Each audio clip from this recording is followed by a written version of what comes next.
Bueno, vamos a hablar hoy día sobre lo que es trastorno electrolítico, ¿no? El trastorno de los electrolitos. A ver, ustedes han escuchado las noticias últimamente de esta semana. ¿Qué noticias relacionadas con nuestra carrera ahorita está en boga? Muy aparte de todo el tema político.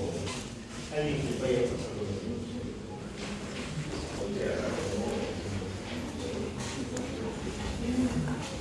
A ver, alguien que no tenga que ver con el tema de política. ¿Qué noticia sobre medicina a usted? Que Ingemir es una de las principales culpables. ¿Ustedes saben qué es Ingemir? ¿Ah? ¿Alguien? Creo que escuché que hubo. Bueno. Creo que escuché que había un paquete de sueros que estaban mal. Ya, muy bien. Hay un lote, ¿no? Un lote de sueros de cloruro de sodio al 0.9% que ha estado mal, como dije. Ahí va.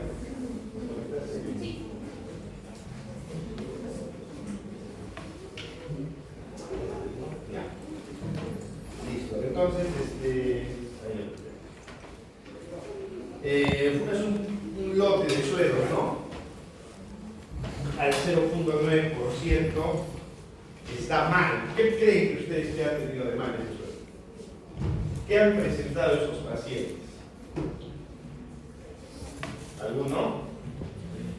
¿Ah? Bueno, que alguien ha dicho por ahí. Hiponatremia. ¿Están de acuerdo? ¿O están en contra de sus compañeros y piensan que es otra cosa? Si piensan que es otra cosa, levanten la mano. Hablen, digan. Tienen que participar. La idea es que vayamos aprendiendo, porque lo que hoy día les voy a explicar les va a servir justamente para identificar qué es lo que les ha pasado a esos pacientes y si por mala suerte alguna vez en algún momento de su formación profesional o ya como profesionales, ustedes van a tener pacientes con ese mismo problema. Ustedes saben que hasta ahorita son 4 pacientes los que han fallecido. Y hay una paciente en Cusco que está vegetal, ha quedado, dice que está con muerte cerebral, ¿no? Habría que ver, yo pienso que tiene otra cosa. No, pues obviamente la prensa pues no le da la información adecuada, ¿sí? Entonces, si ustedes tienen por ahí algún conocido en Cusco que pueda darles datos, probablemente les va a dar el diagnóstico de este paciente y cuando terminemos esta clase ustedes van a saber cuál es el diagnóstico de esta paciente. Pero ¿qué creen que es lo que ha pasado con esos suelos? ¿Alguien? ¿Están vencidos? No están vencidos. ¿No? Porque justamente ahí entra la responsabilidad médico-legal, ¿no? Han querido echar la culpa a la clínica, han querido echar la culpa a los médicos, a los que le han operado a la paciente que ha fallecido, la primera que falleció en Cusco, etcétera, etcétera. Pero en este caso puntual, el problema es del distribuidor y del fabricante del producto, porque no hay forma en la que ustedes como médicos o como personal de salud, si es que ha habido enfermeras que han manipulado este medicamento, hayan podido darse cuenta, aunque hay un pequeño detalle ahí que vamos a ver más adelante. Ya, entonces vamos a empezar por esa noticia, ¿no? Algo de nuestra realidad que nos toca a todos, porque probablemente de ese lote que haya entrado del Medifarma del cloruro de sodio 0.9%, quizás algún suero ha llegado a esta ciudad y quizás alguno ha sido administrado a algún paciente, ¿no? Probablemente en poco volumen y por eso no lo ha mandado. ¿Ya? Entonces, los objetivos de esta clase son básicamente comprender los conceptos básicos de los trastornos hidroelectrolíticos, ¿sí? Conocer los diferentes tipos de trastornos hidroelectrolíticos y sus causas, identificar los síntomas y signos de cada uno de estos trastornos hidroelectrolíticos y aprender a realizar un diagnóstico y cómo es el manejo adecuado de estos trastornos. Cada uno tiene un manejo diferente de acuerdo a la etiología. Inclusive algunos trastornos se van a tratar de manera distinta de acuerdo a la causa que los produce. ¿Sí? Entonces lo primero que tenemos que recordar es algo de fisiología, ¿no? Ustedes se acuerdan de cómo es la distribución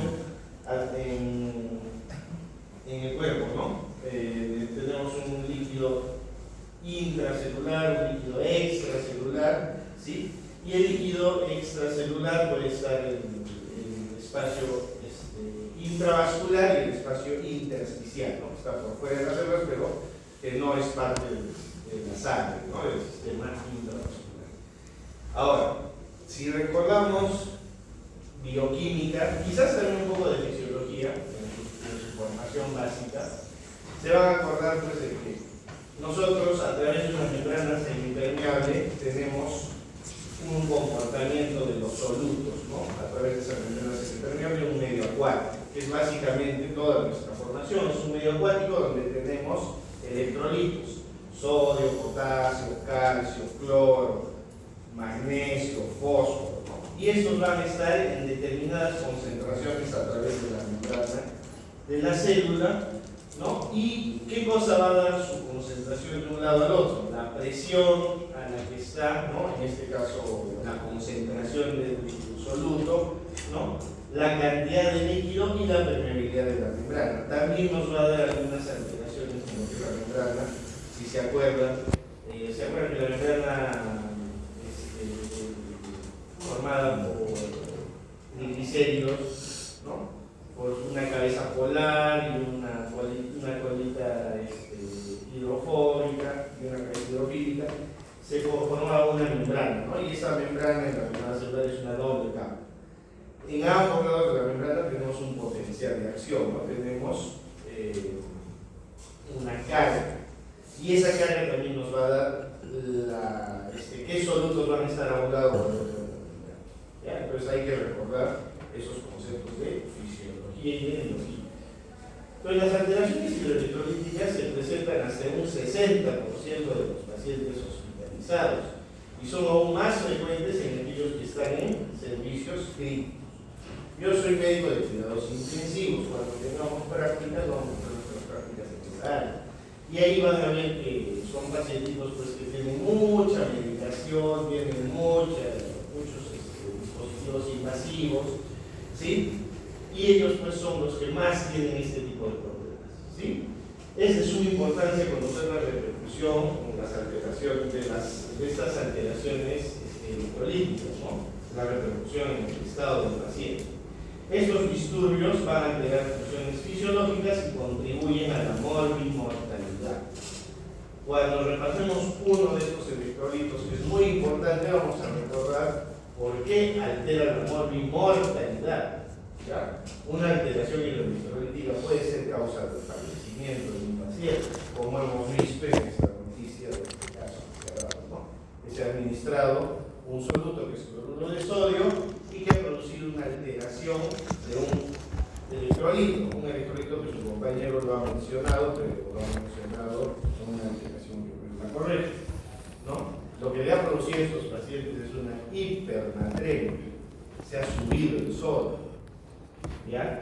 Entonces eso contribuye a la morbimortalidad y como han visto es mortal, puede matar a los pacientes. El diagnóstico y manejo precoz puede evitar las complicaciones graves y mejorar el pronóstico. Bueno, entonces, algo para recordar un poco de fisiología, ¿no? ¿Se acuerdan cómo es el agua corporal total, no? Dice que nosotros usamos mayoritariamente líquido, mayoritariamente agua, entonces más o menos el porcentaje de agua corporal total es aproximadamente en adulto entre el 60 y el 65%. Siempre con la diferencia de que es mayor en mujeres y es mayor en las etapas iniciales del vida. Conforme vamos envejeciendo, nos vamos secando, ¿no? Y va disminuyendo la cantidad de líquido, pero el promedio que utilizamos para un paciente de 70 kilos, adulto en edad entre los 20 y los 60 años es esto, ¿no?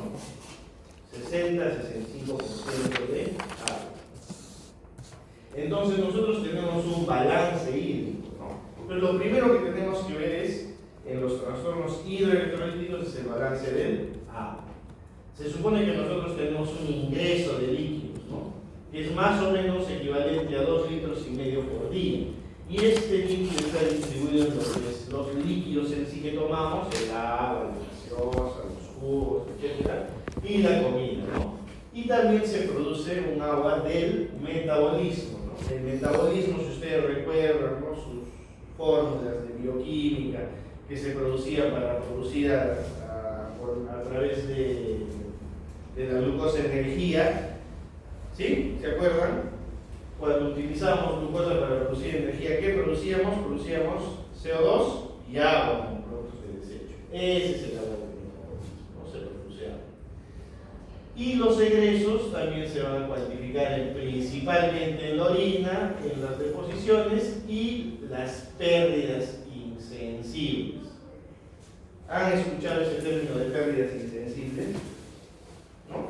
Su libro de fisiología hablaba de las pérdidas insensibles, ¿no? Tenemos una cantidad de líquido que se pierde a través del sudor, a través de la exhalación. Acuérdense que en nuestra vía aérea nosotros tenemos un sistema para humidificar el aire. Entonces, cuando entra aire frío y seco a través de la vía aérea superior, por toda la vía aérea superior se va a comenzar a humidificar hasta llegar a un 90, 98, 99% de humedad relativa. ¿Sí? O sea, básicamente estamos respirando casi vapor de agua. ¿Sí? Al llegar a la carina, que es nuestro punto isotérmico y de mayor humidificación, ya vamos a tener una mezcla de gases que va a ser 98 99% húmeda y con una temperatura cercana a los 37 grados. Pero al momento de exhalar, yo estoy exhalando esa misma cantidad o esas mismas características de aire, ¿no? De una mezcla de aire. Es por eso que cuando yo exhalo en una ventana, en un espejo, lo empano, ¿no? Porque yo estoy eliminando aire. Entonces, eso también va a producir pérdida de líquido. Entonces, se dice que más o menos esas pérdidas insensibles en general abarcan más o menos 800 mililitros, ¿sí? Entre lo que es sudoración, lágrimas, obviamente, bueno, ustedes están en exámenes de confirmando. Entonces, como vemos acá, este paciente tiene pues ingresos, ¿no? Tiene ingresos y eso se llama balance hídrico. ¿Ya? Siempre la pérdida tiene que ser similar a la entrada. Cuando tenemos una pérdida que es menor que la entrada, tenemos un balance hídrico positivo, es decir, que lo estamos sobrehidratando al paciente. Por muchas causas. Puede ser un paciente que está deshidratado por mucho ejercicio, ha sido sometido a una cirugía grande donde aumentan estas pérdidas, ¿no? Etc. O también podemos tener lo contrario, que estamos dándole mucho menos entrada que la pérdida. Entonces es un paciente que se está deshidratando, ¿no? Tiene un balance hídrico negativo.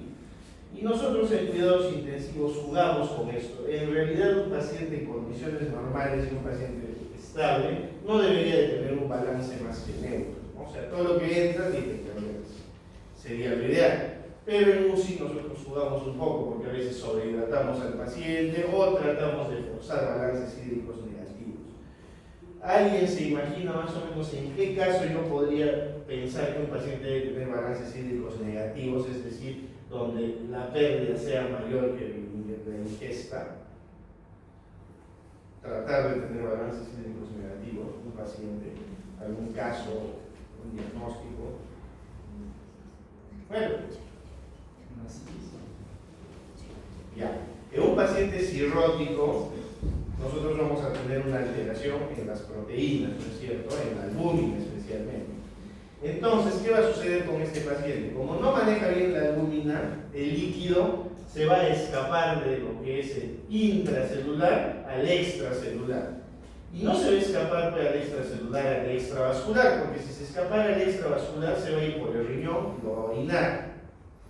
¿Qué va a suceder? Se va a escapar al extracelular al intersticial. Entonces va a ser un paciente que va a tener edemas. Pero también se va a escapar a espacios donde no debería de haber líquido libre. ¿Cuáles son? Peritoneo, pleura. Y en el peritoneo, ¿cómo le llamo a esa colección de líquido? Ascitis.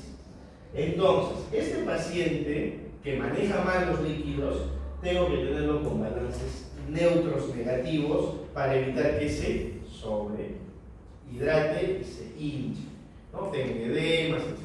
Otro caso parecido, por causas muy similares,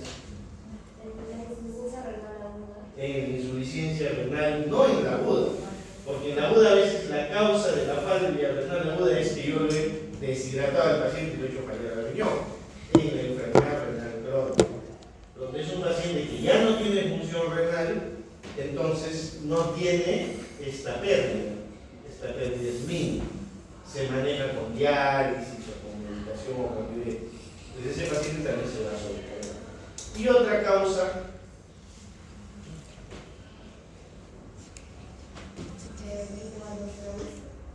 gozo, ya, muy bien. En el hipoaldosteronismo vamos a tener una alteración a nivel de la glándula, ¿cómo se llama la glándula? Suprarrenal, ¿no es cierto?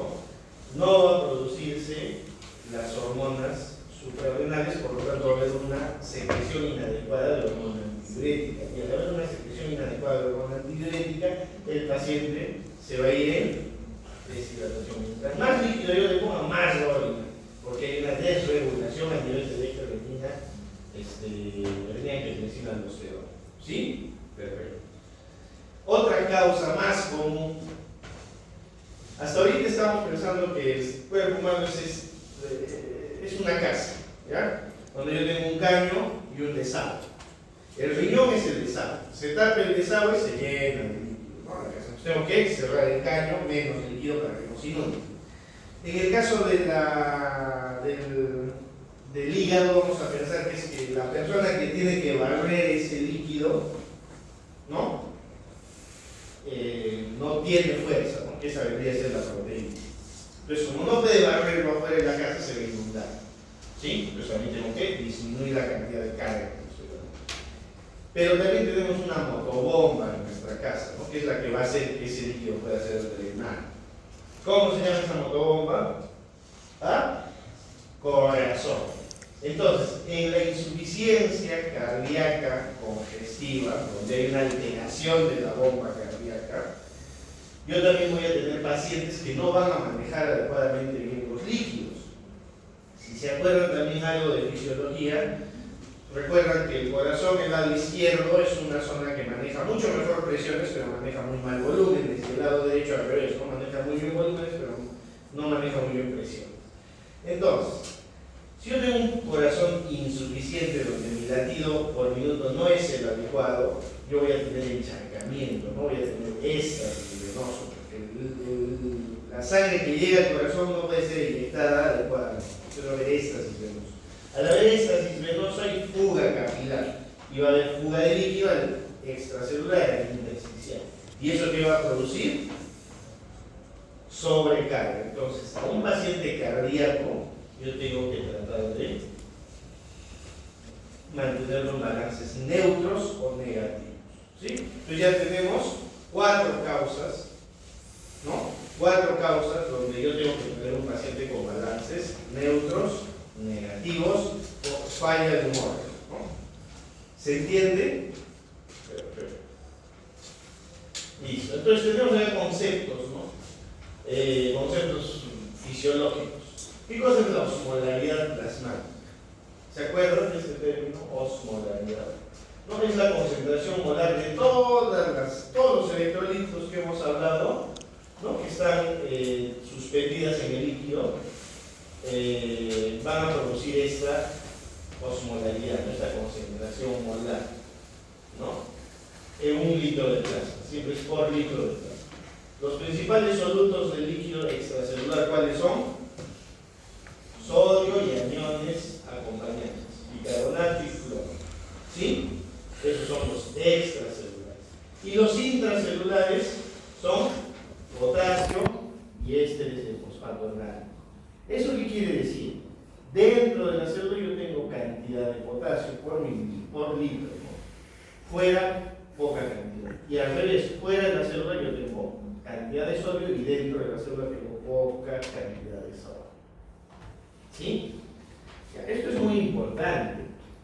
¿Por qué? ¿Dónde yo doso estos dos electrolitos? O estos dos aniones. ¿Dónde los doso? ¿En qué examen de laboratorio? Bueno, en una gasometría, ¿no? O en una muestra de sangre, ¿no? Una muestra de sangre. ¿Qué cosa es la sangre? Es extracelular. Como es extracelular, yo voy a tener altas concentraciones de sodio, pequeñas concentraciones de potasio. ¿Sí? Es por eso que en mi electrolito normal, ¿cuál es el valor normal de sodio? 145. Y de potasio a 4.5 hasta 5.5. Hasta 4.5, 3.5, 4.5. Fíjense que en potasio la brecha que yo tengo de manejo es bien pequeñita, ¿no? 3.5 a 4.5 miliequivalentes por litro. Es poquitito. En cambio, en sodio es un montón, ¿no? 135 a 145, tengo más espacio. ¿Eso qué quiere decir? Que los pequeños cambios del potasio extracelulares van a reflejar grandes cambios del potasio intracelulares. ¿Sí? O sea, si hay una alteración de 3.5 a 4.5, que a mí me parece que es un puntito y no vale nada, en realidad dentro de la célula esa concentración está avanzando 10, 12, 15 puntos. Por eso que hay algunos, no es muy frecuente, pero por ejemplo en el INCOR lo hacen centrifugación de la muestra de sangre. ¿Para qué? Para analizar los eritrocitos y dosar el potasio intracelular, para ver las variaciones más grandes. ¿Por qué? Porque el potasio es un electrolito que es muy importante en lo que es infarto agudo del miocardio, presencia de arritmias, etc.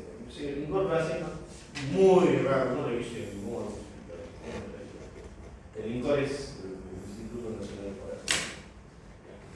Entonces, se expresan en miliosmoles por litro de agua, esa es la osmolaridad. Y la osmolaridad normal es este valor. Entonces los valores están en amarillo. ¿Por qué están en amarillo? Porque les van a preguntar en el examen, ¿no? Entonces, si se acuerdan, 280 a 295 miliosmoles por kilo es la osmolaridad normal. ¿De dónde viene? De sumar la concentración molar de cada uno de los solutos en el extracelular. ¿Cómo son los mecanismos que regulan esa osmolaridad? Lo que les decía antes, ¿no? ¿Cómo es que se regula esa cantidad de solutos que se fuera? Entonces tenemos lo que habló ya su compañera, que más o menos tiene una idea de que estas hormonas regulan, ¿no? De alguna manera los líquidos en el cuerpo, regulando lo que es la presión arterial, ¿sí? Por el sistema de angiotensina y la diuresis a través de la aldosterona. Entonces tenemos este sistema renina, angiotensina, aldosterona, ¿no? Después tenemos la hormona antidiurética, el péptido antidiurético auricular, ¿sí? ¿Dónde se secreta esto? ¿Recuerdan? En la aurícula. Es en realidad la fibra miocárdica, ¿no? En la fibra miocárdica se secreta péptido antidiurético auricular. Y yo puedo inclusive dosarlo, no directamente, pero sí puedo dosar un subproducto de este péptido, ¿sí? Y puedo saber pues, si es que hay muerte de miocitos, ¿no? Eso, por ejemplo, en el caso del infarto del miocardio, ¿sí? Ojo, no son las enzimas cardíacas, troponina, creatina o quinasa, ¿ya? Es otra cosa. Después tenemos prostaglandinas, quininas y dopaminas, ¿no? Que están en la suprarrenal. Ahí es donde se van a producir estas prostaglandinas que van a generar vasoconstricción, ¿no? A nivel de la arterial aferente renal y también a nivel sistémico. De esta manera se va a regular la pérdida o la fuga de líquido al extracelular. Cuando hay vasodilatación, hay fuga de líquido. Cuando hay vasoconstricción, más bien el líquido no llega, ¿no? Y otro mecanismo que es central, ¿no? En el sistema nervioso central está hecho por la C, que está asociado a estos, sí. ¿No? Por eso hay trastornos psiquiátricos o a veces neurológicos que producen un aumento de la sed, un aumento anormal de la sed. ¿Cómo se llama eso? Ya, hay otro, hay un trastorno psiquiátrico que te tomes agua en cantidad y eso te produce hiponatremia y a la larga te produce hipernatremia. ¿Nada? Ya. Potomanía. Potomanía, búsquenlo en psiquiatría, es un trastorno psiquiátrico donde el paciente ingiere cantidad de agua. A veces es por un problema simplemente supratemporal, ¿no? Pero hay. Listo. Entonces, en lo que es la parte clínica del manejo de líquidos, vamos a hablar sobre lo que es la deshidratación, o sea, la pérdida de líquido. Vamos a sacar esto.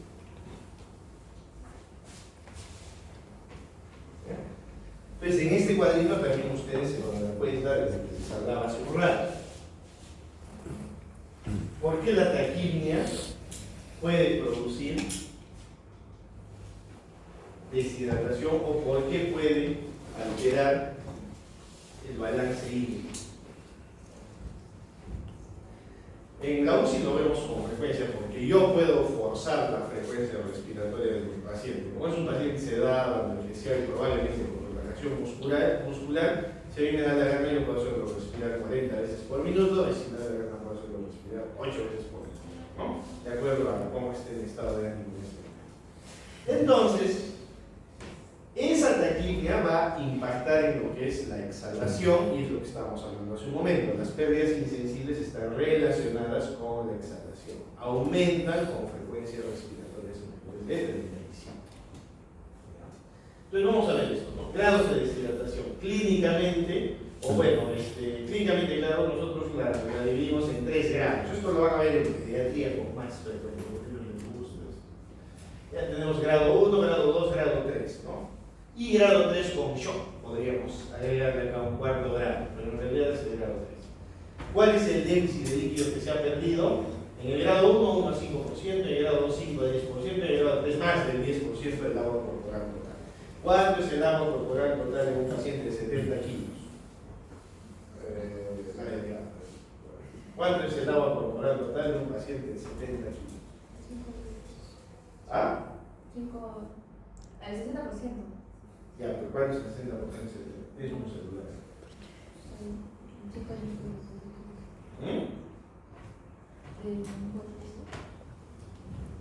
¿Qué es su celular? 60% de 70 kilos. ¿Cuánto es?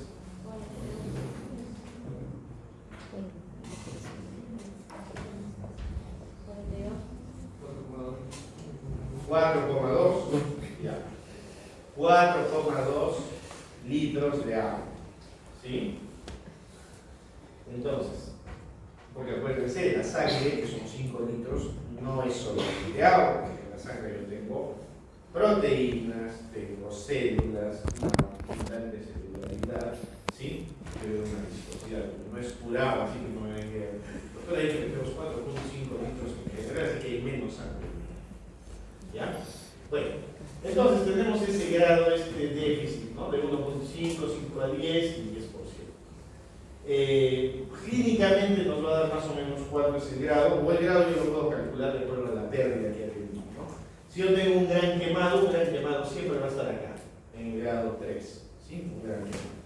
Si yo tengo un paciente con diarrea abundante, que ha hecho 10 cámaras al día, vómitos, etcétera, como fue hace 40 años ya, la gran epidemia que tuvimos en el Perú de cólera, donde la gente se moría en la puerta de los hospitales, igualito que con el COVID, pero por cólera.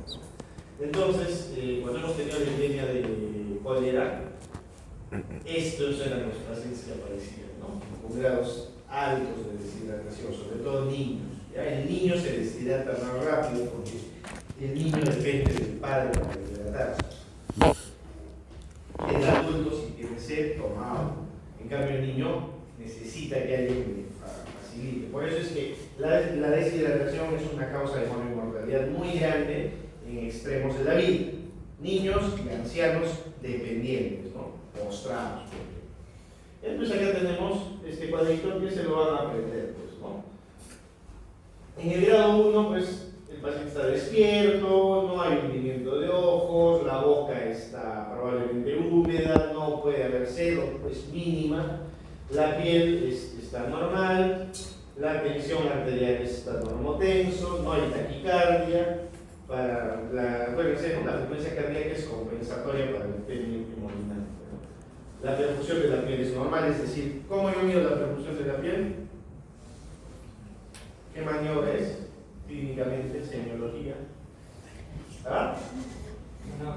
Bien, capilar, perfecto.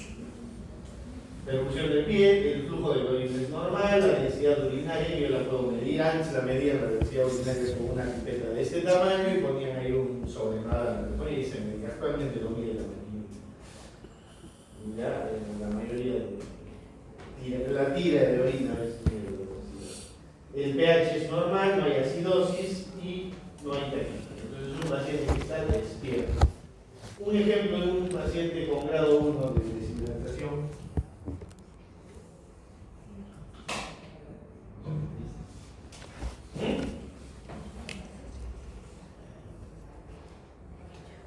Ya, ustedes, pues, ¿no? O sea, el sábado van, se juegan su pichanga, no se llevan su agua y también toman sus chelas. Ya, entonces se deshidrata. Pero están tranquilos, no están como, o sea, es una deshidratación. Por ejemplo, hacer deporte extenuante sin hidratarse en el camino. Entonces, eso es una deshidratación de hipertensión. En el caso del segundo grado, ya tenemos signos clínicos, ¿no? Ojos hundidos, boca seca, mucosas secas, hay sed, puede haber un signo de pliegue positivo, que esto es más frecuente en ancianos. La presión arterial sigue siendo normal, por lo tanto no hay impacto hemodinámico. Taquicardia está aumentada, hay taquicardia, la piel está un poco fría, puede haber un pliegue capilar prolongado, hay oliguria porque el riñón está tratando de ahorrar agua, la densidad es aumentada, es una, inclusive yo la puedo observar, ¿no? Como una más oscura, más turbia, el pH ya se está alterando, comienza a haber acidosis y hay taquipnea, probablemente, sobre todo si es una acidosis marcada, compensatoria para barrer CO2 y que el pH no se altere. Entonces, cuando el pH se altera, y eso lo vamos a ver, creo que nos toca, ¿no? Equilibrio ácido-base.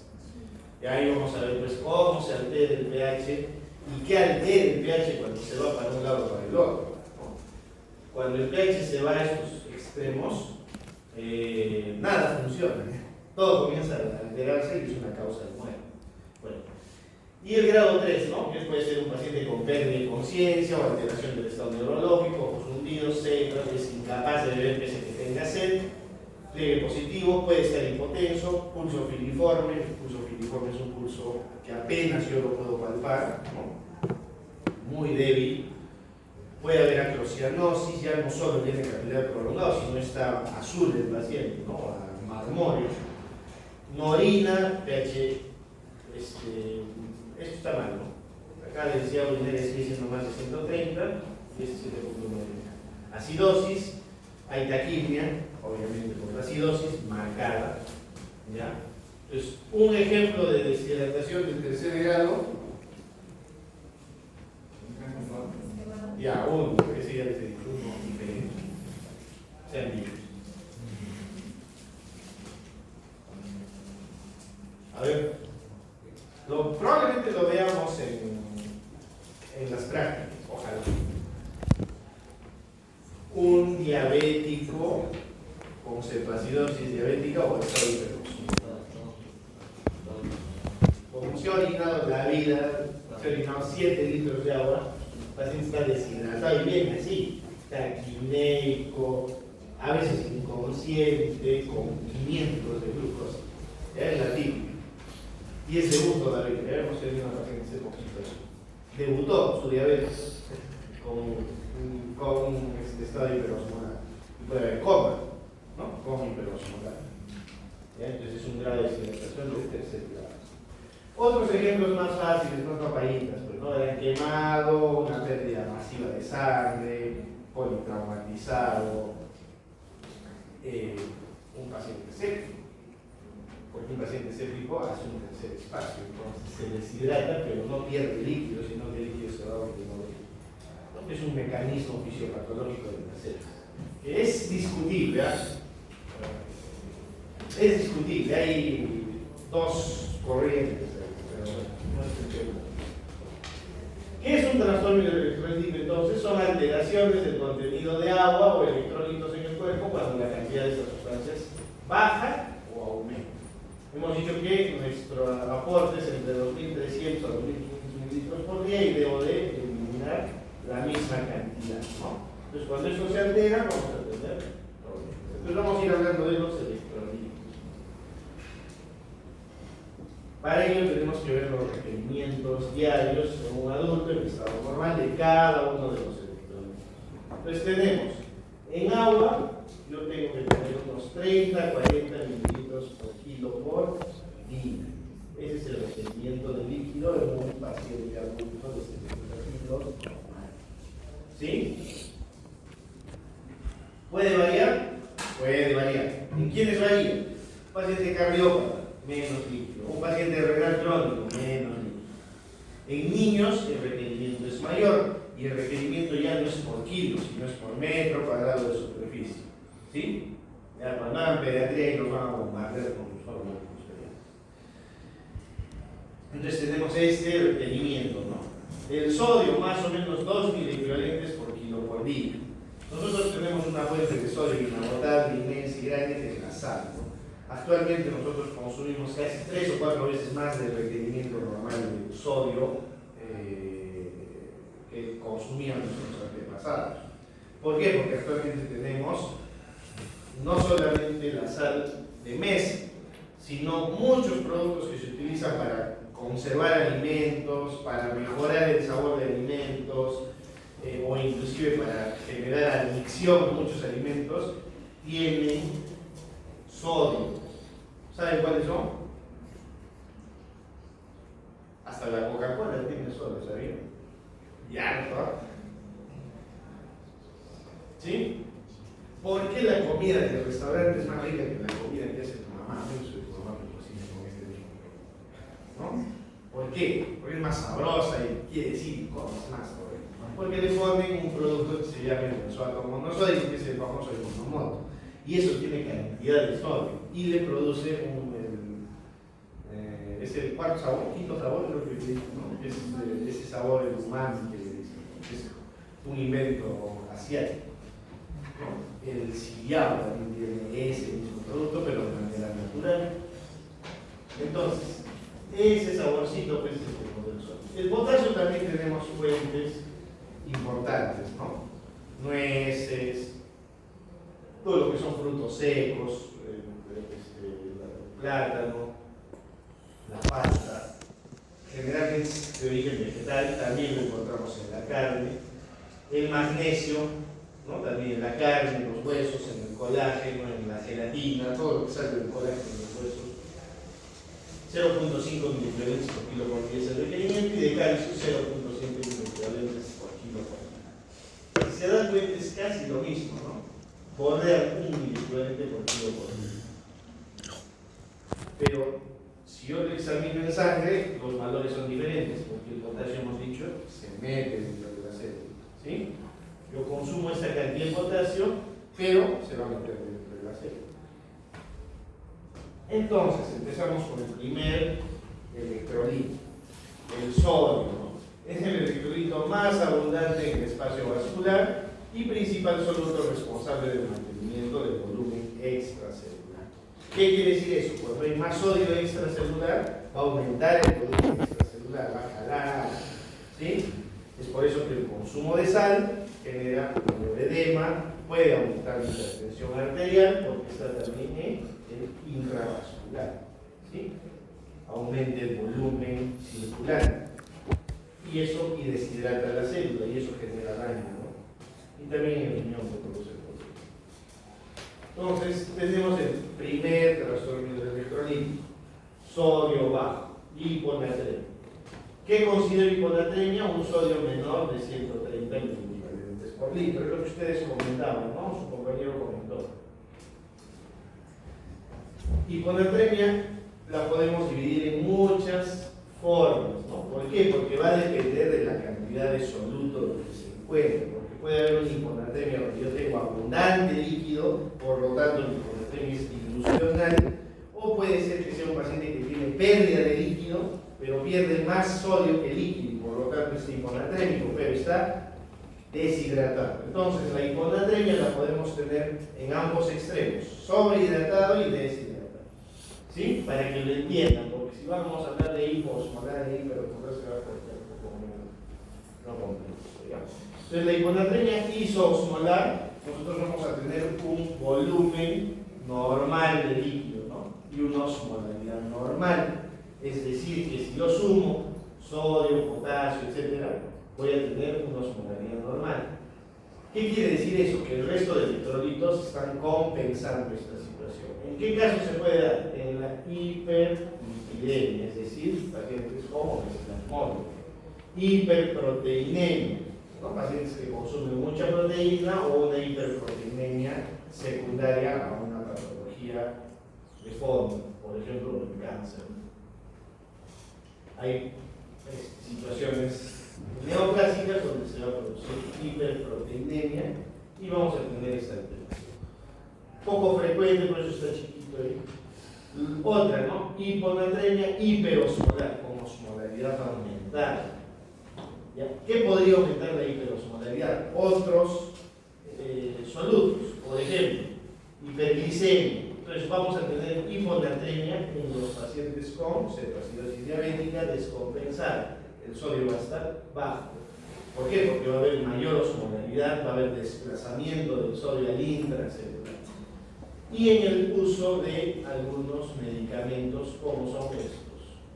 De algunos de estos se les hace conocido o saben para qué sirve.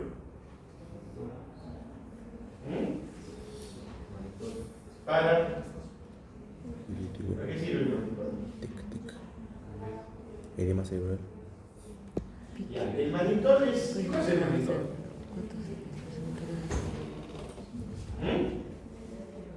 Diurético. ¿Qué es el monitor? Diurético. ¿Ah? Diurético. Nunca se ha puesto a leer el monitor cuando les han dado instrucción médica básica, pero no, son Flores, Rodrigo Flores, sus frasquitos para que lean. Ya. Guíense por esto, al ladito del monitor, ¿qué dice acá? ¿Y a qué es eso, monitor? ¿A qué le suena? Son azúcares complejos, son azúcares de cadena larga que van a jalar agua. Entonces son productos que lo que van a hacer cuando son administrados endovenoso van a jalar líquido, y donde más jala líquido es a nivel del cerebro. Entonces van a jalar líquido a nivel cerebral y van a disminuir el edema cerebral. Entonces es un producto que es un azúcar complejo, pero es un azúcar complejo que normalmente no está en nuestro organismo, nosotros no lo producimos. Por lo tanto, no se metaboliza, se elimina por el riñón tal cual. ¿Ya? Entonces, el metabolismo es más lento porque son azúcares de larga cadena, ¿no? Más o menos como un almidón, imagínense, ¿no? El almidón es un azúcar de larga cadena. ¿Ya? Y los contrastes iodados. Entonces, estos pueden producir hiponatremia con hiperosmolaridad, aumento de la osmolaridad por otro producto con pérdida de sodio. Y ahora tenemos acá, ¿no? Hiponatremia hipoosmolar. O sea, esa sí tiene lógica, ¿no? Pierdo sodio y por lo tanto perdí un soluto y al perder ese soluto mi osmolaridad va a bajar. ¿Sí? El resto de solutos están normal. Y ahí tenemos tres tipos. Con volumen bajo, con volumen alto y con volumen normal. Con volumen bajo. ¿Dónde se va a producir esto? En pérdidas renales, es decir, mi riñón excreta sodio y pierde líquido de manera igual, pero más pierde sodio que líquido. Entonces vamos a tener hiponatremia con hipovolemia. Y pérdidas extrarrenales, lo que hablaba su compañero, hipoaldosteronismo, la enfermedad de Alex, que es la supresión de la glándula suprarrenal, ¿no? Causa más frecuente de Addison.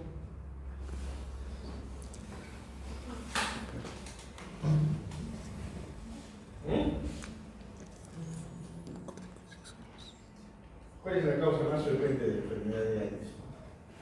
En nuestro medio, sí, en nuestro medio hay enfermedades. En países desarrollados ya no hay.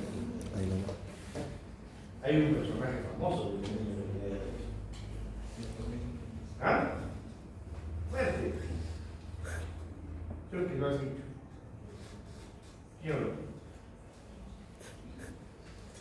Ya, el presidente que asesinaron en Estados Unidos, ¿no? El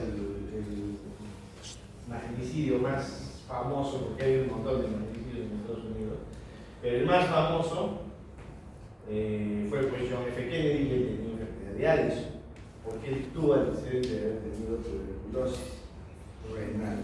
La causa principal de enfermedad de Addison es la febres renal. ¿Sí? Destruye el riñón y también se lleva de paso la suprarrenal. ¿Ya? Con hipervolemia, esto, ¿no? Lo que hablábamos hace un rato. Cuando hay una alteración en la eliminación de líquido y se sobrecarga de líquido, puedo tener una sobrecarga de líquido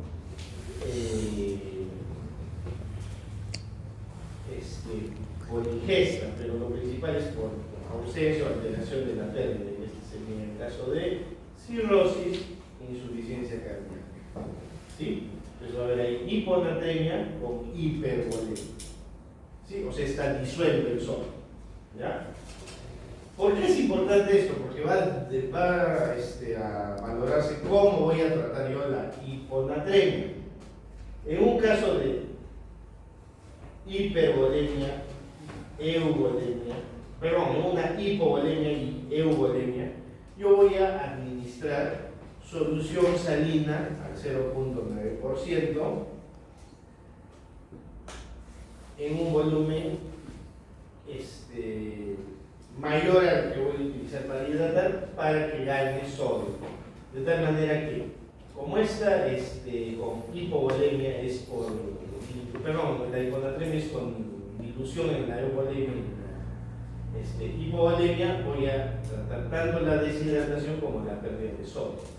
En el caso de la hipervolemia, no puedo darle yo solución salina porque lo voy a sobrecargar al paciente de más líquido y voy a hacer que su hipovolemia, su hiponatremia empeore. Pues en este caso yo tengo que dar soluciones con mayor cantidad o concentración de sodio. O tengo que dar diuréticos que no me hagan perder sodio en la orina, no me hagan perder menos sodio en la orina, para que pierda líquido y se normalice el sodio sin necesidad de administrar más sodio. ¿Ya? Entonces tenemos esos tres tipos. En el caso de euvolemia, ganancia de agua, insuficiencia renal, suprarrenal, acá está lo que les decía, ¿no? Ingesta extrema de agua, y en el síndrome de secreción inadecuada de hormona antibiótica. Entonces, ¿cuál es el cuadro clínico de la hiponatremia? Cuando el sodio está de 130 a 135 equivalentes por mililitro, es decir, ha caído 5 puntitos, vamos a tener síntomas muy generales, ¿no? Cefalea, náuseas, vómitos, debilidad, confusión, puede haber pérdida del apetito, calambres, ¿no? Adormecimiento, contracciones. Cuando el sodio bajaba menos de 120 a 130, malestar, inestabilidad, cefalea, náuseas, vómitos, debilidad, confusión, anorexia y calambres. Y cuando el sodio está en menos de 150, puede haber alteración ya del estado neurológico en sí, letargia, convulsiones, herniación cerebral, paro respiratorio y muerte, ¿no? Y se les sale un ya.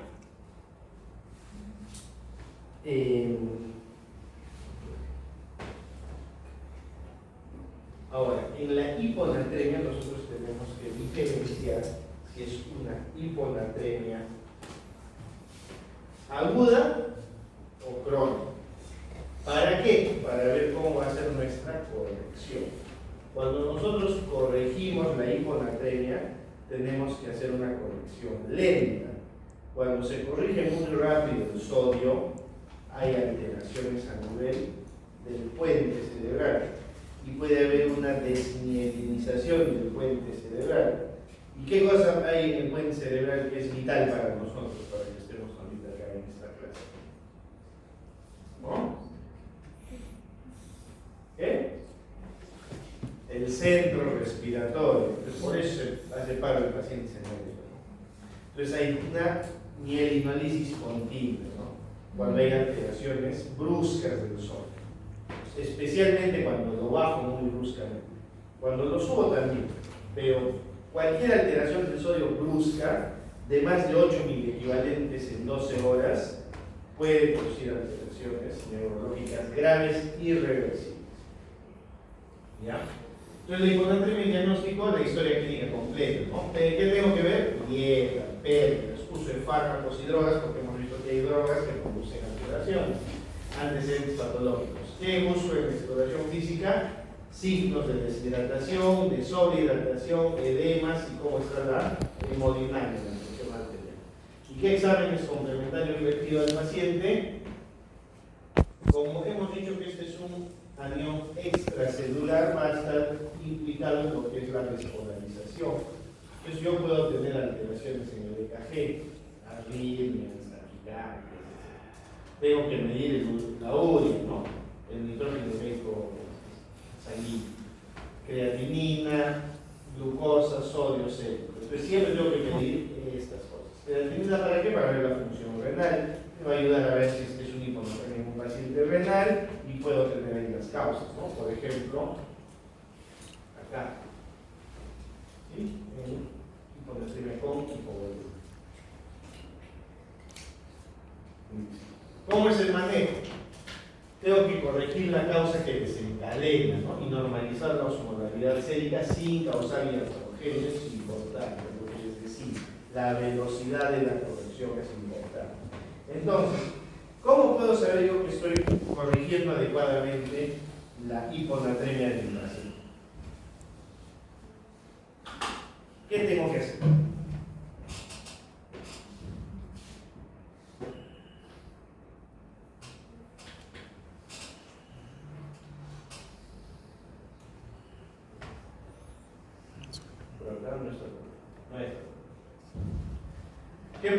¿Qué es lo que tengo que hacer con mi paciente para evitar pasarme de la raya?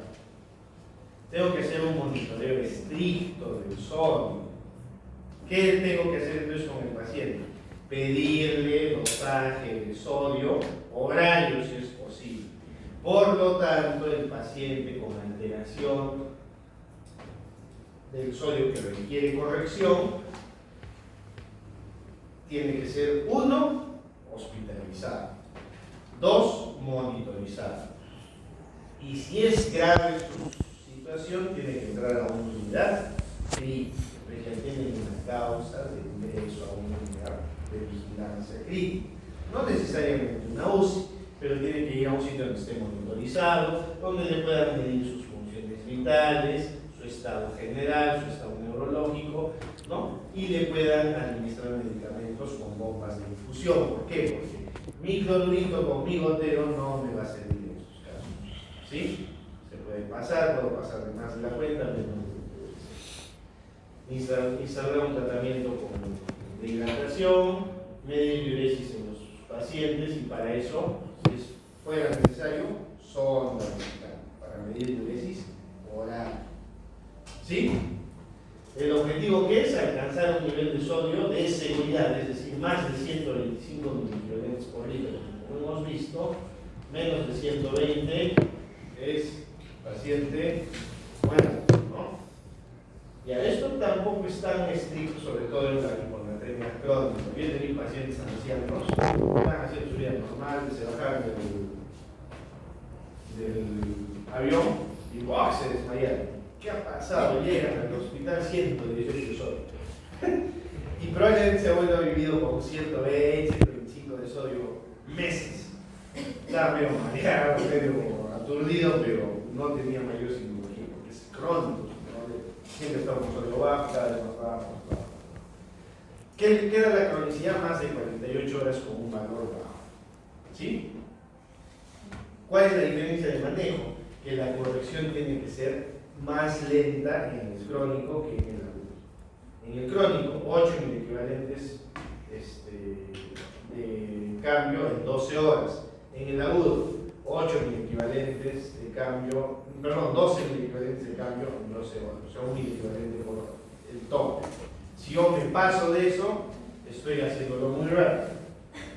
¿Ya? Entonces tengo que monitorizar el sodio de manera oral. ¿Ya? Entonces cuando estén haciendo su internado, si agarran y le están tomando agua cada rato al paciente o le están pidiendo sodio cada rato porque están corrigiendo esto, no se dejen llevar por alguien que les diga, ¿para qué estás pidiendo tanta cosa? No es necesario. No. Tiene que ser un monitoreo estricto para evitar hacer una cosa. Ya, gente. Medir la diuresis, el objetivo es alcanzar el nivel de seguridad, el incremento brusco de la hemoterapia que puede producir miel, hemolisis continua, disfagia, disartria, parestesia cómica. Es irreversible, el paciente se encuentra una planta después de y ha pasado en pacientes en unidades de cuidados intensivos y no sabíamos por qué no despertar el paciente, ¿no?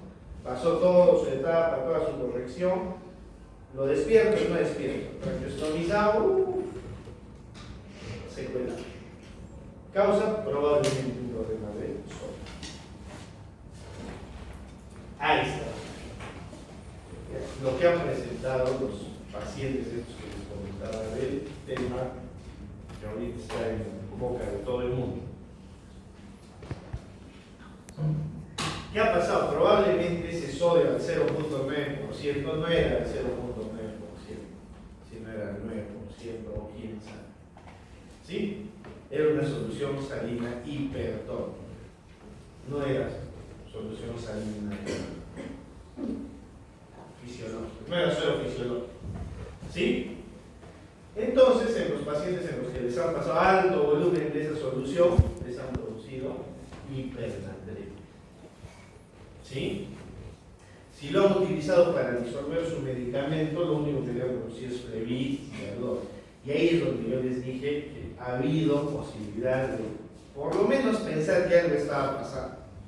Porque muchos de los pacientes que han salido vivos de este problema cuentan o dicen que cuando les estaba pasando el suero les ardía y la solución al 0.9%, que es la solución salina, no, o sea, el cloruro de sodio, el suero fisiológico, no debe de eso, porque es una solución isosmolar, no produce ardor, no irrita las vías. Entonces ellos sí referían que les ardía, porque era una solución hipertónica. ¿Ya? ¿Qué cosa es hipernatremia? Sodio más de 145 miliequivalentes por litro. Indica depresión intracelular de volumen con pérdidas de agua libre que exceden a las pérdidas de sodio. O sea, se deshidrata el paciente más de lo que pierde el sodio. Causa de hipernatremia más común, la deshidratación por ejercicio. Si ustedes hacen ejercicio extenuante sin hidratarse, se toman muestra y probablemente estén con el sodio en el límite superior o quizás un poquito más alto de lo normal. ¿Sí? Esa es una causa. El cambio en el volumen tiene más significado que el cambio en el valor del sodio sérico. El riesgo de muerte se presenta sobre todo con valores mayores a 160 miliequivalentes por litro. Entonces ya tenemos nuestros dos extremos que debemos evitar. Menos de 120, más de 160. ¿Sí? La hipernatremia se define con valores por encima de 145, leve, moderada y severa con esos valores. Acuérdense de esa regla. ¿Cuál es la etiología? Es más común en extremos de la vida. ¿Por qué? ¿Qué les dije? ¿Qué pasaba con los niños y los ancianos? Tienen sed, nadie dice que no tengan sed, pero necesitan de alguien que les dé agua. Entonces, si no les dan, se deshidratan y hacen hipernatremia. Por eso es más común. Inmovilizados crónicos, por ejemplo, estado mental alterado, enfermedades del sistema nervioso central y algunos fármacos como estos de glucosa, anfotericina B, foscarnet. ¿Cuál es la anfotericina B? ¿Qué es la anfotericina B?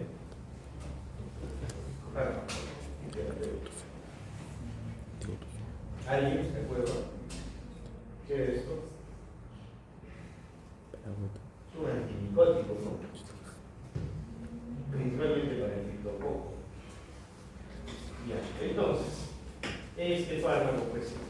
nefrotóxico y puede producir alteraciones. Entonces ahí tenemos las. ¿Cuáles son las manifestaciones clínicas? Neurológicas, irritabilidad, letargia, variado, ¿no? Es principalmente alteraciones en el estado de conciencia. El paciente puede estar combativo, desorientado, o puede estar con estupor y pendiente del coma, ¿no? En las 48 primeras horas es donde se da la principal alteración neuronal, ataxia de líquido. Y en algunos casos puede haber hemorragia subaracnoidea por la alteración del sodio. En otros, debilidad muscular, espasticidad taquicardia, luria, OMC, fracturas diagnósticos, ¿no? Edema periférico o edema pulmonar en casos de hipernatremia, hipervolemia. ¿Ya? Ahorita vamos a ver eso. Historia clínica completa, lo mismo, ¿no? Revisar bien a mi paciente, antecedentes y bioquímica completa de la sangre, urea, glucosa, creatinina, ¿sí? Si es posible, electrolitos séricos y un ECA. ¿Cómo es el manejo? Hay que corregir la causa del trastorno. En condiciones óptimas se administrará agua por vía oral o zona nasogástica. ¿Sí? ¿Qué tengo que hacer? Darle agua libre, sin electrolitos. ¿Por dónde? Puede ser por vía oral, por zona nasogástrica o endovenosa. Nunca voy a dar agua destilada pura por vía endovenosa porque va a bajar el sodio demasiado rápido. Entonces hay una fórmula que yo puedo sacar para sacar el déficit de agua, ¿no? Entonces ustedes van a buscar, ahora yo les voy a dar una bibliografía y ustedes van a buscar cuál es la fórmula para sacar el déficit de agua. ¿Sí? Hay una fórmula. Con eso ustedes van a ver cuánto de sodio, cuánto de agua le tengo que dar a ese paciente para normalizar mi sodio. ¿Ya? Ahí tienen que poner ustedes el sodio que tengo, el sodio que quiero, ¿sí? Y la cantidad de agua que el paciente debe tener.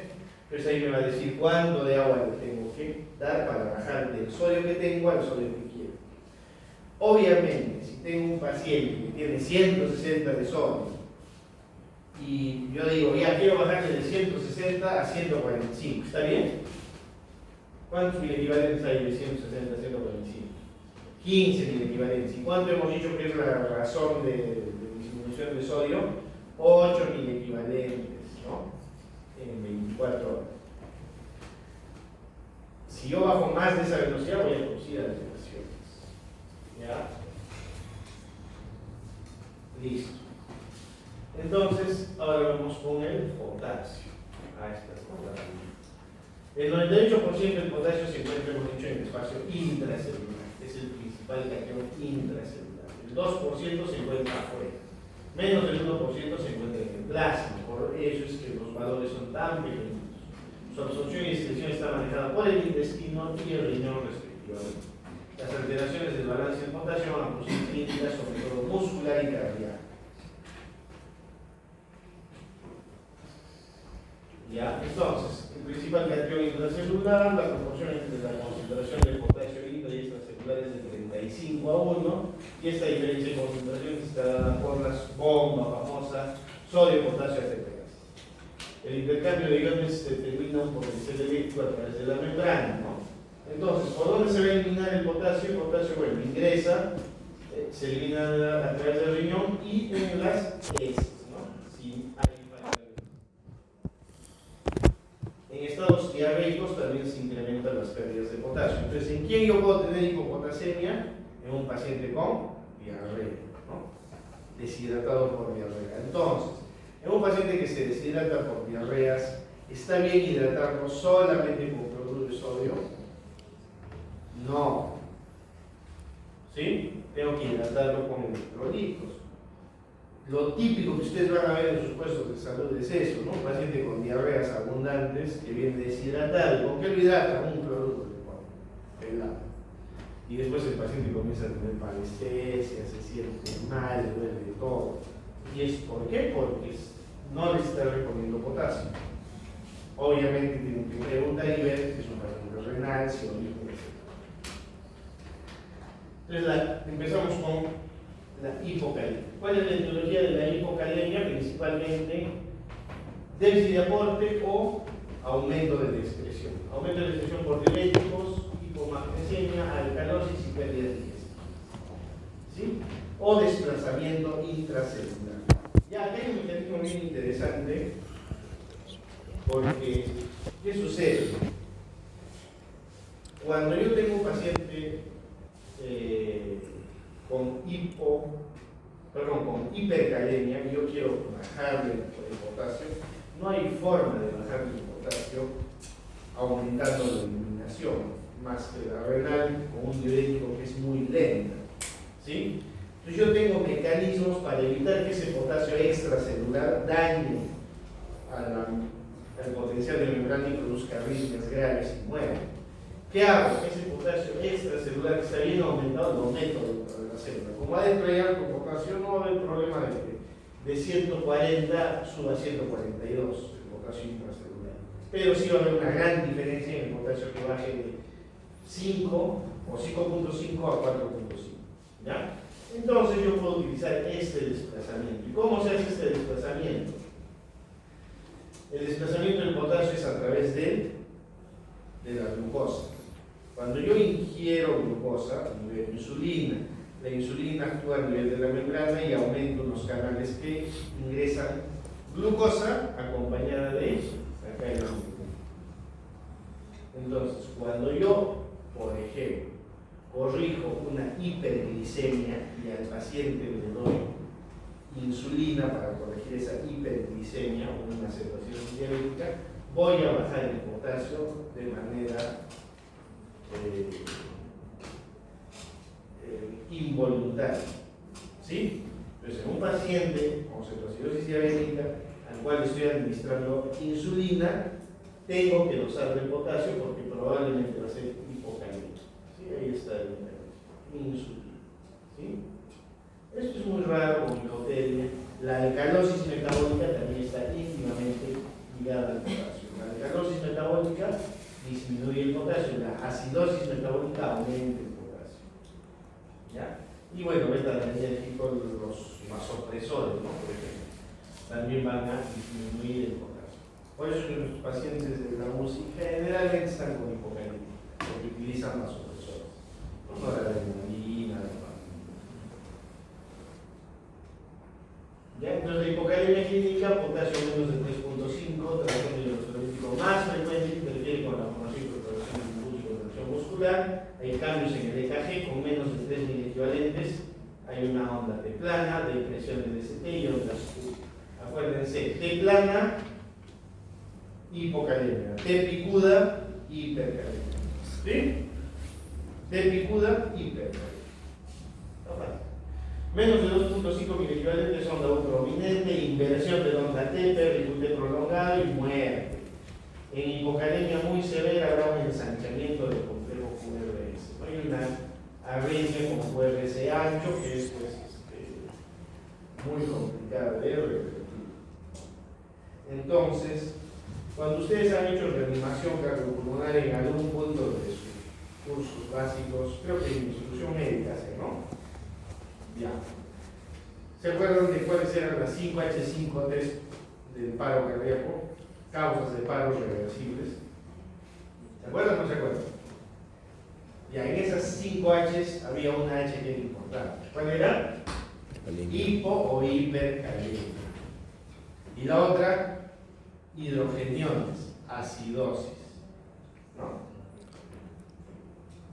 Acidosis metabólica, hipo e hipercalemia, causa de paro reversible. ¿Ya? ¿Qué síntomas produce? Astenia, debilidad, calambres, mialgias, parálisis flácida, rhabdomiolisis, compromiso en musculatura respiratoria, todo y estreñimiento, hidroparalítico. ¿Por qué? Porque el estreñimiento es un mecanismo compensatorio de la hipocalemia para tratar de reabsorber el potasio estreñimiento. Cambios en el EKG, arritmias con mayor riesgo, existe cardiopatía previa y aumento en la toxicidad de glucosina, diabetes insípida nefrogénica, aumento de la producción de amonio. Principalmente es la causa de muerte por hipocalemia. Ahí está, ¿no?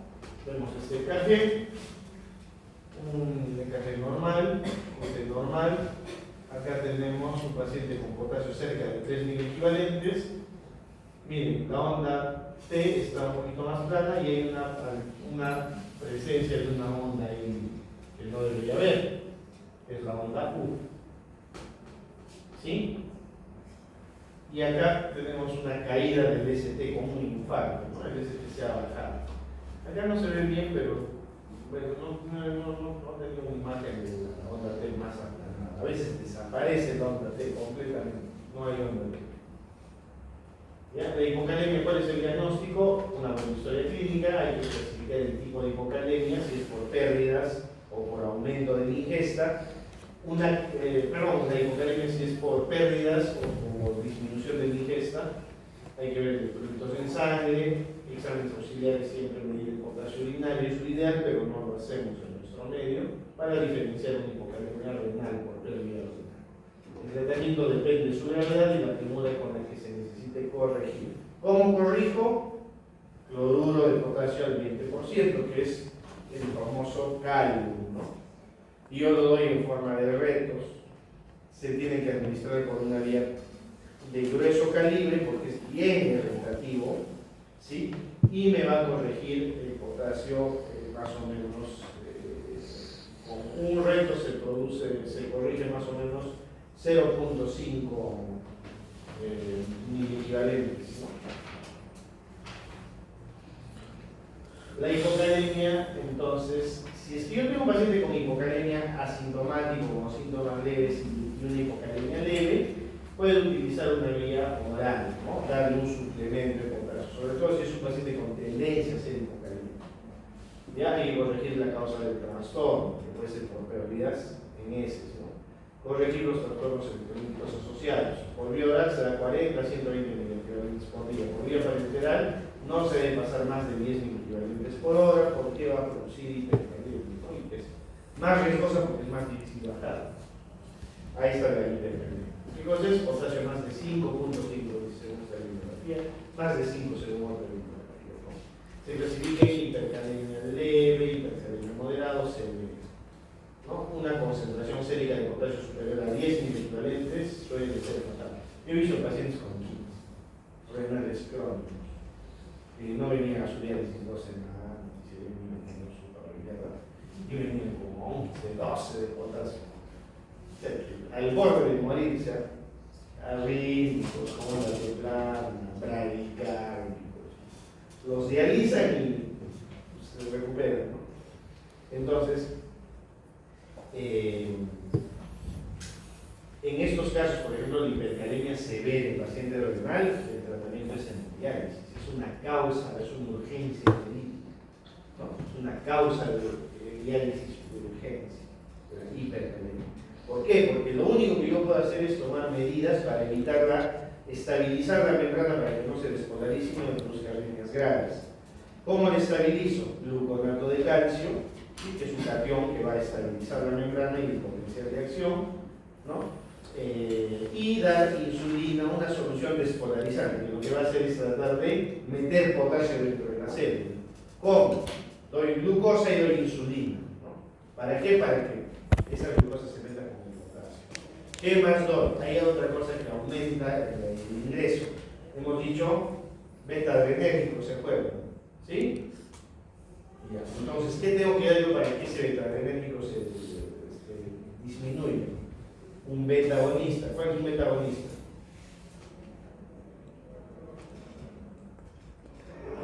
¿Algún es asmático? El salbutamol, ¿no? Salbutamol, fenoterol, ya todos esos beta-agonistas, ¿qué van a hacer? Van a meter potasio de ¿no? Los beta-adrenérgicos sacan potasio de hipercalemia, ¿no? La clínica. Manifestaciones clínicas, la más temprana, onda T y pudem. El tratamiento de la onda P, ensanchamiento de complejo fuerte. Miren esa onda T, ¿no? Qué bonito, ¿no? ¿Sí? Esto les llega por emergencia y tienen que cargarse a su salto de mayor reacción, ¿no? Manifestaciones neuromusculares, parestesias, debilidad, parálisis plástica. Manifestaciones endocrinológicas. Se estimula la síntesis de aldosterona, aumenta la liberación de insulina y glucagón. ¿Qué sucede acá? ¿Por qué eso está grave? Hay una hiperestimulación del nodo sinusal, ¿no? Eso es la despolarización de la membrana. ¿Se acuerdan, no? ¿Cómo funciona? Acá se despolarizan las aurículas, acá se despolarizan los ventrículos y esta es la repolarización. Pero ¿qué sucede? Cuando hay una repolarización así tan grande, hay alto riesgo de que en este momento aparezca un nuevo latido. Y al haber un nuevo latido, en momento de despolarización, la fase de meseta, ¿se acuerdan de la fase de meseta que hay después de cada latido? Donde no se puede alterar la polaridad de la membrana, va a generar ¿qué cosa? Que deje de latir el corazón y haga paro en la sistolia. Y el paro en la sistolia es grave, ¿no? Es un alto riesgo de muerte, es un paro que no mejora, no es una fibrilación ventricular. Ese es el riesgo de esta muerte. Manifestaciones endocrinológicas: se estimula la síntesis de aldosterona, aumenta la liberación de insulina y glucagón para tratar de compensar, ¿no? Manifestaciones hemodinámicas: disminuye la presión arterial con la acidosis, ¿no? El manejo, los objetivos principales del tratamiento son introducir el potasio de la célula y eliminar el exceso de potasio del cuerpo. Corregir la causa del trastorno, el calcio, por lo que les decía, ¿no? El gluconato de calcio, 10 a 30 cc al 10% cada 6 a 8 horas. Porque cada 6 horas el gluconato de calcio tiene un tiempo de vida media corto. La insulina, ¿no? Estimula la entrega de potasio en la célula, en infusión 8 a 10 unidades de insulina cristalina en 1 litro de dextrosa al 5%. ¿Por qué con dextrosa? Suena contradictorio, porque no es un paciente diabético, es la luz de corregir hipercalemia en un paciente con glicemia. Agonista beta-adrenérgicos son los agentes que más rápido disminuyen el nivel de potasio, ¿no? Nebulizarlo con salbutamol, ¿sí? Para la hipercalemia. Entonces, medidas de hipercalemia es la más común, porque es iatrogénica generalmente. ¿Qué doy? Gluconato de calcio para estabilizar membrana, beta-adrenérgico, lo nebulizo con salbutamol, fenoterol y le doy una solución despolarizante. ¿Qué solución despolarizante conozco? Dextrosa con insulina y bicarbonato. ¿Por qué le doy bicarbonato? Porque la hipercalemia se asocia a acidosis metabólica. ¿Sí? Entonces yo voy a encontrar un hipercalémico con acidosis. Con esas dos formas, con historia clínica completa, exploración física y laboratorio igual que nosotros. Listo. La clase estaba en el sílabus como trastornos del sodio y potasio, pero vamos a hablar algo de lo que es el magnesio y el fósforo. Están dentro de los pegados, ¿no? ¿Para qué sirve el magnesio? ¿Dónde se encuentra principalmente? En el hueso. 67% es un ion intracelular, ¿no? Participa en la conducción neuromuscular, se elimina por sistemas enzimáticos intracelulares y se absorbe en el tracto gastrointestinal. Entonces hay un tema con el magnesio, ¿no? Es más frecuente y tiene mejor pronóstico que la hipermagnesemia, la hipomagnesemia. ¿Por qué? Porque no hay forma de eliminar el magnesio de manera rápida. Hemos visto que su metabolismo es por sistema enzimático intracelular y eso demora. No se elimina ni por el riñón en gran volumen ni por el hígado. Para evitar evaluar la respuesta renal frente a la hipomagnesemia se calcula la excreción urinaria en 24 horas y la excreción fraccional. Esto es muy raro, hipomagnesemia como trastorno seguro. Por eso es que no lo ponen en el sílabus. ¿Ya? La etiología: pérdidas gastrointestinales, alteraciones endocrinológicas, renales y medicamentos. ¿Cuál es la clínica de la hipomagnesemia? Los signos: espasticidad, tremor, convulsiones, fasciculaciones musculares, hiporreflexia y alteración de drenaje. Y síntomas generales: apatía, debilidad, anorexia, náuseas, vómitos. ¿Qué cosa puede producir la hipomagnesemia? Esta famosa arritmia, ¿no? Que ustedes la han visto en su clase de reanimación cardiopulmonar, ¿no? Es un ritmo no desfibrilable, que es el único que tiene un tratamiento específico, que es el sulfato de magnesio, ¿no? Dosada de puro. ¿Cómo es la...? Creo que tenía como... ¿Cómo es el trazado de la EKG de una dosada de puro? Parece una hélice, ¿Sí? Voy a tener un ritmo crescendo, picudo, y de ahí con una hélice. Otra vez. Pequeñito, grande, pequeñito, grande. Es imposible que no se den cuenta que es una pausa de punto. Si alguna vez lo ven en su vida, nunca se van a olvidar. Yo he visto 2 veces en toda mi vida, en toda mi carrera como médico, entre general y especialista, 2 veces en mi vida he visto, o sea, es rarísimo. Por eso que no le da tanta importancia. No puede dar también taquicardia ventricular ejecutativa, pero como causa inhibitor no está. Ese es el problema. ¿Quiénes producen la hipermagnesemia? Los ginecólogos, porque le dan sulfato de magnesio a la paciente para bajar la presión arterial en los casos de hipertensión inducida por el embarazo o eclampsia antieclampsia. Entonces, ahí es el riesgo. Generalmente la hipermagnesemia es farmacológica, porque nosotros la producimos. Se sospechan de hipotensión y acidosis. La presencia de los síntomas de enfermedad en la gravedad de la hipermagnesemia. Entonces, este es el problema. En la falla renal puede haber hipermagnesemia, pero es, como les digo, no es tanto este problema. La administración de magnesio es temporal. El paratiroidismo primario, bueno, bien la centroacidosis diabética, pero acá es.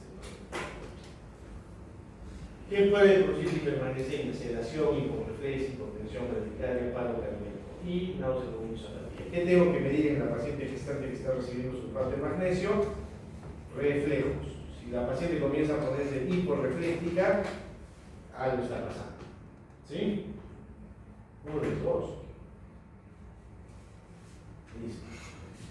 Otro ion importante, calcio, ¿no?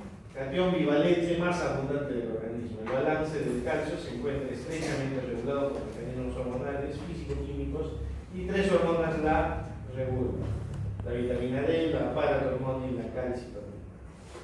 ¿Sí? El calcitriol, por ejemplo, es un precursor. ¿Para qué? Para fijar calcio en los huesos, en las abuelitas con osteoporosis. Hipocalcemia de etiología, hipoparatiroidismo, insuficiencia renal crónica, osteomalacia en algunas neoplasias y en la necrosis tisular y lisis celular. En el síndrome de lisis tumoral, frecuente la hipocalcemia. ¿Ya? Calcio menos de 8 miligramos por decilitro. Ojo, 8 miligramos por decilitro.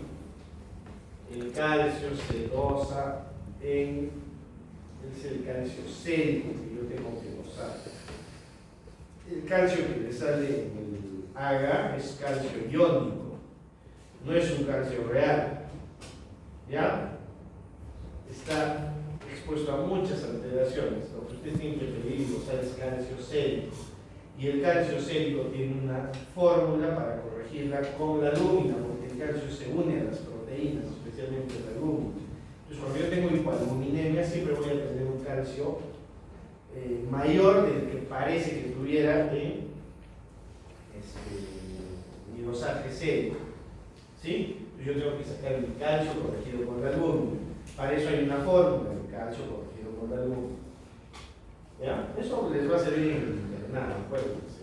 Ahora, esta parte clínica, ¿verdad? Ya, la hipocalcemia, la clínica. ¿Cómo es? La hipocalcemia, calcio total menos de 8.5 y es el calcio libre o calcio sérico menos de 4. ¿Sí?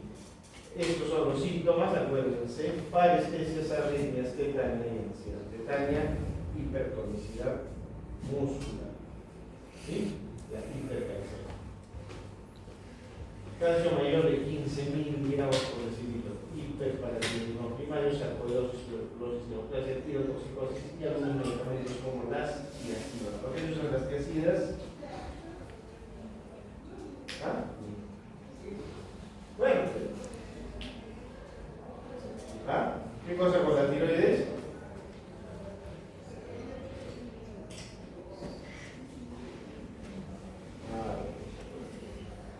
La hipercalcemia puede producir síntomas muy parecidos a los del magnesio: espasticidad, tremor, convulsiones, psicosis, constipación y síntomas generales.